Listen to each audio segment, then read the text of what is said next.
Om Kriya Bhavachi Namo. J'aimerais vous poser une question intime. Qui êtes-vous? Qui êtes-vous vraiment?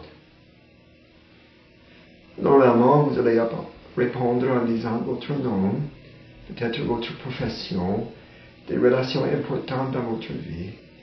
Et si nous avons plus de temps, peut-être des histoires de votre vie ou vos plans pour le futur. Mais quelque temps plus tard, peut-être quelques mois, si je vous entends parler, vous allez peut-être répondre d'une autre façon. Vous pouvez avoir changé votre profession, vous avez des nouvelles relations, vous parlez d'autres mémoires et vous avez des nouveaux plans. Vous pouvez avoir même changé votre nom. Donc, qui êtes-vous vraiment? Il y a beaucoup de confusion sur cette identification. Si je vous entends parler, vous dites des choses comme « je suis énervé »,« je suis fatigué »,« je suis malade »,« je ne suis pas bien ». Mais quand les circonstances changent plus tard, vous dites des choses comme « je suis bien »,« je suis contente »,« je suis tranquille ». Vous ne pouvez pas être énervé et tranquille, bien et pas bien, contente et mécontente. Vous pouvez être seulement qu'est-ce qui existe toujours. Donc, qu'est-ce qui existe toujours en vous?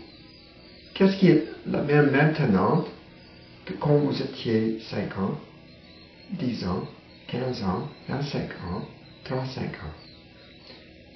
C'est quoi la partie de vous qui n'a jamais changé?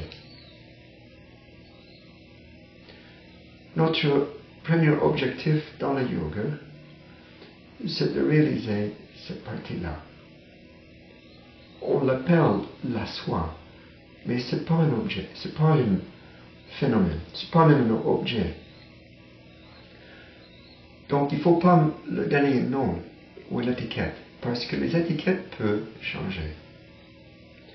C'est quoi la partie de vous qui n'a jamais changé? C'est la conscience pure. Ce n'est pas un objet, c'est le sujet. C'est le témoin. La partie de vous qui est le témoin de votre vie à travers tous les drames, tous les moments de votre vie, il y a un témoin qui existe. Le yoga a comme premier objectif sa réalisation.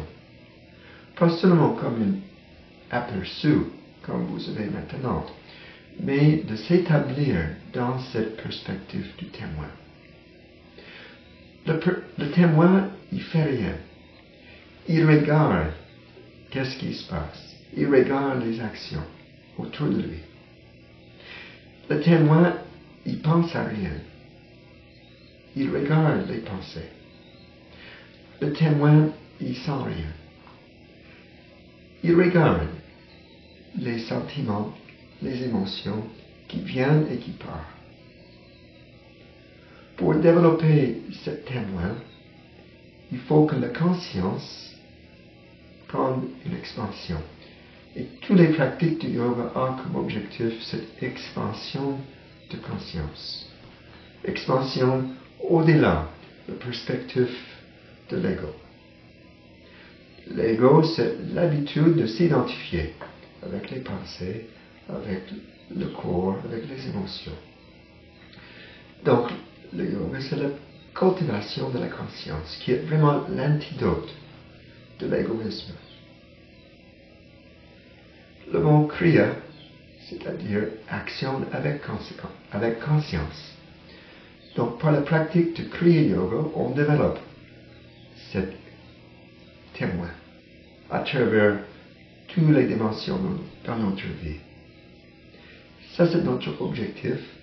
Et en faisant ça, on découvre notre vrai soi. qui est comme le soleil, une grande lumière de conscience à l'intérieur, qui est toujours présente, qui est toujours bien, qui est même la joie lui-même. Namaste.